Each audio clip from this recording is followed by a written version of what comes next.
O agachamento e o levantamento terra são estratégias amplamente utilizadas na atualidade. Então, nessa aula a gente vai apresentar alguns pontos importantes em relação a tornozelo, joelho e quadril, ângulo de tronco, que auxiliam a uma melhor compreensão técnica desses movimentos. Vale ressaltar que essa aula é um conteúdo extraído de dentro do nosso curso de treinamento funcional digital.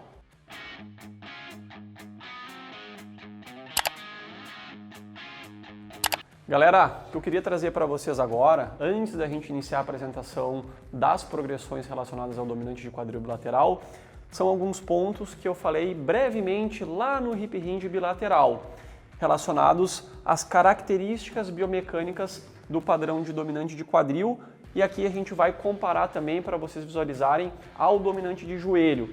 Então a gente comentou a relação das principais articulações envolvidas. Se a gente observar tornozelo, joelho e quadril, quando a gente compara ao dominante de joelho, o que a gente consegue observar? E depois eu vou mostrar para vocês na prática isso. No dominante de quadril a gente tem menor dorsiflexão e menor flexão de joelhos quando a gente observa e compara ao dominante de joelho, certo? O quadril, a partir daí, no dominante de quadril, ele tem uma projeção maior posterior. E no dominante de joelho, esse quadril ele tem uma projeção maior para baixo.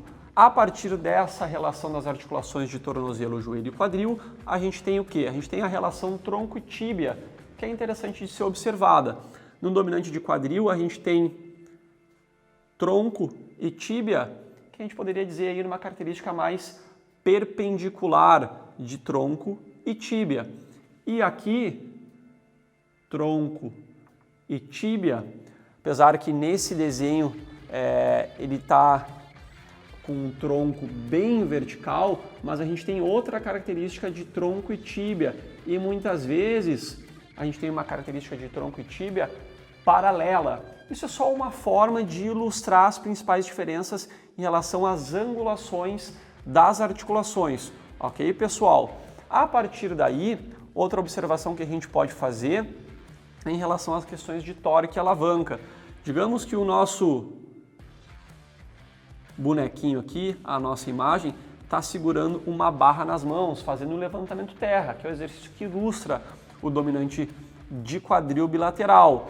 Em relação ao eixo do joelho e o eixo do quadril, pela distância dos eixos das articulações e a distância para a linha da trajetória da barra, a gente tem um torque maior lá no quadril, em toda a cadeia posterior, uma maior exigência de cadeia posterior, uma maior exigência de discos tibiais, de glúteos, de quadrado lombar e de paravertebrais, por exemplo.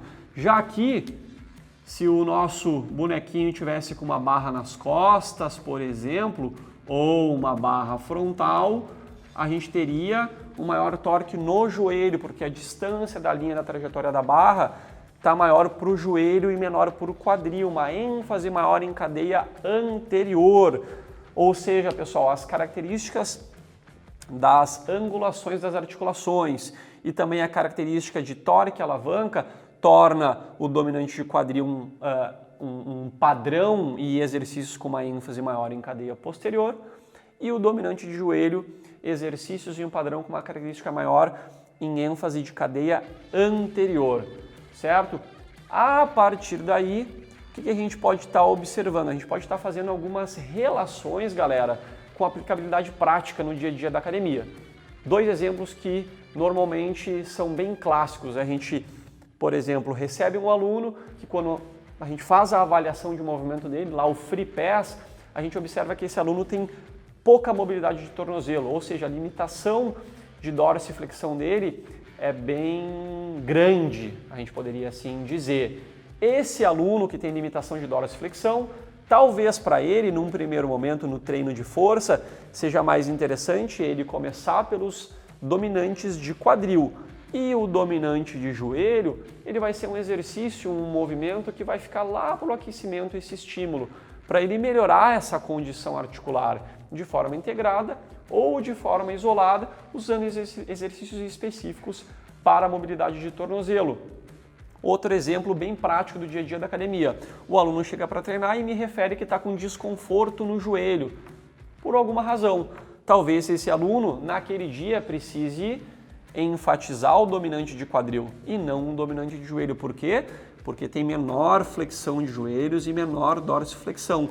Vai enfatizar a cadeia posterior, diferente do dominante de joelho. Então, algumas aplicabilidades práticas dos padrões de dominante de quadril. Então, entendendo essas relações, a gente tem subsídios de estar encontrando as melhores estratégias para os nossos alunos no dia a dia da academia. Ok, pessoal? Daqui para frente, o que a gente vai estar apresentando para vocês? Vai estar apresentando as estratégias de progressão que vocês podem estar utilizando do dominante de quadril bilateral, certo? Então, fiquem ligados que já na sequência a gente vai entrar aí nas fases 1, 2 e 3. Pessoal, então se vocês curtiram esse conteúdo que selecionamos para vocês, deixem o seu like, compartilhem esse conteúdo, façam com que cheguem em mais pessoas, lembrando que é uma pequena parte do nosso curso de treinamento funcional no formato digital, onde a gente tem diversos conteúdos relacionados a essa temática. Grande abraço e até uma próxima!